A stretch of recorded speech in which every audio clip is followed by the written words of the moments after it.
ओम श्री शक्ति नमः। ओम श्री शक्ति नमः। ओम श्री शक्ति नमः। अष्टयोदशो अध्यायम। भास्कर और दुर्मुख का रणभूमि में आना, देवी से उनका वार्तालाप और युद्ध तथा देवी द्वारा उनका वध।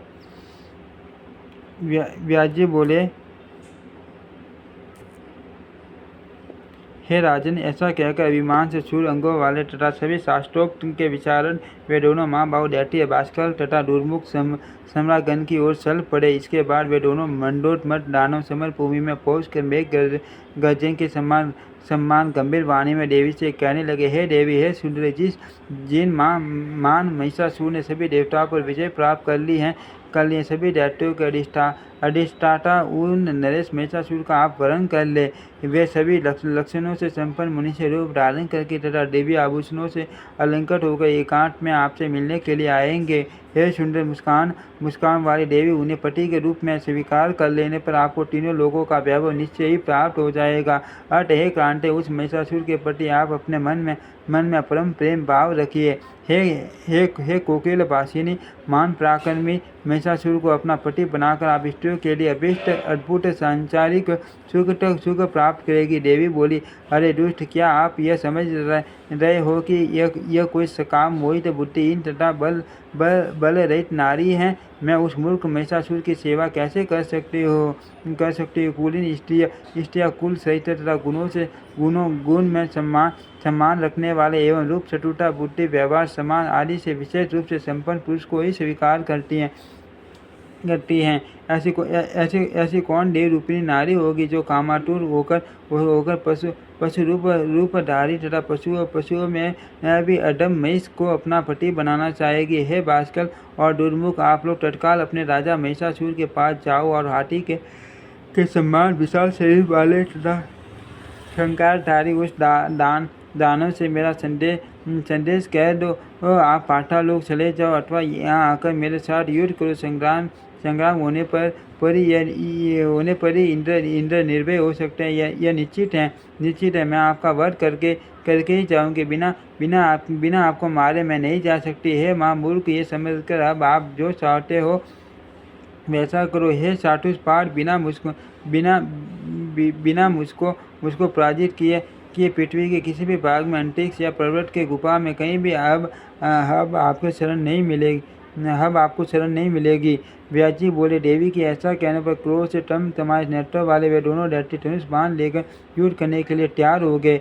वे भगवती जगदम्बा भी गंभीर गर्जना करके निर्भीक भाव से विराजमान हे कुरुनंदन, वे दोनों दैत्यों पर घनघोर बाण वृष्टि करने लगे। भगवती जगदम्बा भी देवताओं की कार्य सिद्धि के निमित्त अत्यंत मधुर नाद करती हुई उन दोनों दानवों पर बाण समूह बरसाने लगी। उन दोनों में से भास्कर शीघ्रतापूर्वक समर भूमि में देवी के सामने आ गया। उस समय दुर्मुख केवल दर्शक बनकर देवी की ओर मुख करके खड़ा रहा। अब भगवती तथा भास्कर के बीच बाणों, तलवार तथा परीग के प्रहार से भीषण युद्ध होने लगा, जो उत्साहहीन चित्त वाले लोगों के लिए भयदायक था। तत्पश्चात युद्ध के लिए उन्मत्त उस भास्कर को देखकर जगदम्बिका कुपित हो गई और उन्होंने पत्थर की चांद पर चलाकर टीके बनाए गए तथा कानों तक खींचे गए 5 बाणों से उस पर प्रहार किया। उस दानव ने भी अपने तीक्ष्ण बाणों से उस देवी के बाणों को काट दिया और पुण्य सिंह पर विराजमान भगवान 7 बाणों से प्रहार किया। देवी भगवती ने उसके बाणों को काट कर अपने सदा पर तीक्ष्ण किए हुए 10 बाणों से उस दुष्ट पर प्रहार किया और वे बार जोर से हंसने लगी। जगदम्बा अपने अर्धचंद्राकार बाण से उसका धनुष काट डाला। तब भास्कर भी गदा लेकर देवी को मारने के लिए उनकी ओर दौड़ा। अभिमान में शूर उस दानव को हाथ में गदा लिया आता हुआ देखकर देवी चंडिका ने अपनी गदा के प्रहार से उसे धराशायी कर दिया। भास्कर मूर्त बल पृथ्वी पर पड़ा रहा। इसके बाद वह फिर उठ खड़ा हुआ और पश्चिम पराक्रमी उस वीर ने भी भगवती पर गदा चला दी। उस दैत्यों को सामने आते देखकर भगवती ने कुपित होकर भास्कर के वक्षस्थल पर त्रिशूल से प्रहार किया, जिससे वह गिर पड़ा और मर गया। भास्कर के गिरते ही उस दुरात्मा की सेना भाग गई और आकाश मंडल में विद्यमान देवता प्रशंसित पूर्वक भगवती की जय जयकार करने लगे। उसे दैत्य के मारे जाने पर महाबली दुर्मुख क्रोध से आंखें लाल किए रणभूमि में देवी के समक्ष आया। उस समय वह वैभवशाली दैत्य अरे अबले ठहरो ठहरो ऐसा बार बार कहते हुए धनुष बाण धारण करके कवच पहने हुए रथ पर सवार था। उसे दानव को अपनी ओर आते देख कर देवी ने शंख ध्वनि की और उसे कुपित करते हुए वे अपने धनुष की टंकार करने लगी। दुर्मुख भी बड़ी तेजी से सर्प के समान विशाल तीक्ष्ण बाण छोड़ने लगा। तब माँ माया ने अपने बाणों से उन बाणों को काट डाला और वे गर्जन करने लगी। हे राजन, बाण शक्ति गदा मुसल और तोमर आदि के प्रहार से उन दोनों में परस्पर भयंकर युद्ध होने लगा। उस समय रणभूमि में रुधिर की नदी बह चली। उसके तट पर गिरे हुए मस्तक इस प्रकार सुशोभित हो रहे थे मानो वैतरणी पार करने के लिए तैरना सीखने वाले यमदूतों के द्वारा प्रसन्नतापूर्वक तुम्बी फल लाकर रख दिए गए हो। भूमि पर कटकर गिरे शवों तथा उन्हें खाने वाले भेड़िए आदि जंतुओं से वह रणभूमि अत्यंत भयंकर तथा दुर्गम हो गई थी। सियार, कुत्ते और कौवे, कंक, अयोमुख नमक पक्षी, गिर और बाज उन दुष्ट दानवों के शरीर को नोच कर खा रहे थे। मृतकों के शरीर को संसर्ग दुर्गंधित हवा चल रही थी और मांसाहारी पक्षियों की किलकिला ध्वनि हो रही थी। तब काल से मोहित व दुरात्मा दुर्मुख अत्यंत क्रुद्ध हो उठा और गर्व के साथ अपनी सुंदर भुजा उठाकर देवी से कहने लगा, हे चंडिके, हे मूर्ख बाले, भाग जाओ, नहीं तो मैं आपको अभी मार डालूंगा। अथवा हे वामोरु, मठ महिषासुर को स्वीकार कर लो। देवी बोली, अब आपकी मृत्यु समीप है, तभी आप मोहित होकर ऐसा प्रलाप कर रहे हो।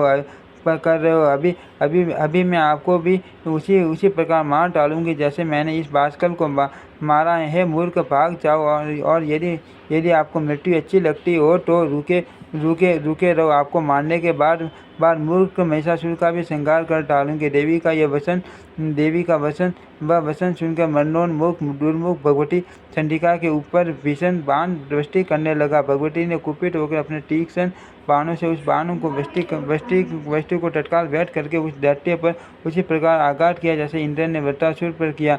अब उन दोनों में बड़ा भीषण युद्ध आरंभ हो गया, जो कायरों के लिए भयदायक तथा वीरों के लिए उत्साहवर्धक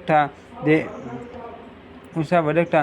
देवी ने बड़ी फुर्ती के साथ उसके हाथ में स्थित धनुष को काट डाला और उसी तरह अपने 5 बाणों से उसके उत्तम रथ को छीन भिन्न कर दिया। रथ के नष्ट हो जाने पर महाबाहु दुर्मुख अपनी भयानक गदा लेकर पैदल ही भगवती चंडिका की ओर दौड़ा। उनके पास पहुंचकर उस महाबली दैत्य ने सिंह के मस्तक पर गदा से प्रहार कर दिया, किंतु मां शक्तिशाली सिंह गदा से मारे जाने पर भी अपने स्थान से विचलित नहीं हुआ। उसी समय जगदम्बा ने हाथ में गदा लिए हुए उस दुर्मुख सम्मुख उपस्थित देखकर अपनी तीक्ष्ण धार वाली तलवार से उसके किरीट युक्त मस्तकों को काट दिया।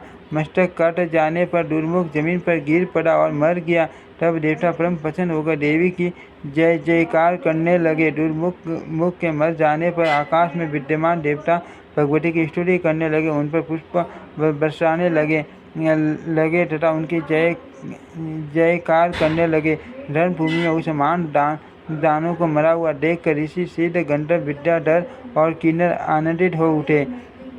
इति श्रीमद्देवी भागवते महापुराणे अष्टादशाष्टायां संहितायां पंचम स्कंदे महिषसेनाधिप भास्करदुर्मुख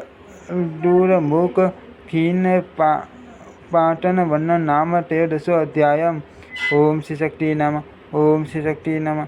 ओम श्री शक्ति नमः। ओम श्री शक्ति नमः।